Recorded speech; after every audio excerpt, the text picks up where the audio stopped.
بسم اللہ الرحمن الرحیم۔ السلام علیکم ورحمۃ اللہ وبرکاتہ۔ میں خضر حیات مدینہ منورہ سے اللہ تعالیٰ سے دعا اللہ تعالیٰ آپ سب کو خوش رکھے، اللہ تعالیٰ آپ سب کی پریشانی دور فرمائے، آمین ثم آمین۔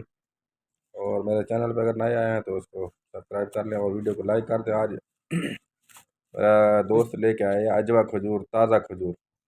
آپ سب کو پتہ ہوگا اجوا کھجور کے بارے میں، اکثر ویڈیو آپ دیکھتے رہیں گے، لیکن آج میں آپ کو ویڈیو دکھا رہا ہوں۔ تو میں نے اکثر سنا تھا کہ اس کھجور پہ جو ہے کلمہ لکھا ہوا ہوتا ہے، میں نے غور کیا ہے، تو آپ بھی غور کر کے دیکھیں۔ میں نے تو غور کیا، مجھے تو تقریباً لگتا ہے الحمدللہ ماشاءاللہ اللہ تعالیٰ کی شان سبحان اللہ کہ واقعی اس پہ جو ہے نا کلمہ شریف لکھا ہوا ہوتا ہے۔ تو آپ بھی غور سے دیکھیں، اگر آپ کو سمجھ آتا ہے تو آپ کومنٹس میں مجھے ضرور بتائیں۔ اور یہ اجوا کھجور ہے، اس کے بارے میں رسول اللہ صلی اللہ علیہ وسلم نے فرمایا کہ جو بندہ روزانہ 7 کھجوریں اجوا کی کھائے تو اس پہ جو ہے نا کوئی جادو اثر نہیں کرے گا، کوئی موذی چیز اگر کاٹ لے تو اس کا زہر اثر نہیں کرے گا۔ اتنا بڑی عظیم و شان یہ کھجور ہے۔ اور اللہ تعالیٰ سے دعا اللہ تعالیٰ آپ کو بھی نصیب فرمائے، اللہ تعالیٰ سے دعا اللہ تعالیٰ آپ کو مکہ مکرمہ اور مدینہ منورہ کی زیارت نصیب فرمائے، آمین ثم آمین۔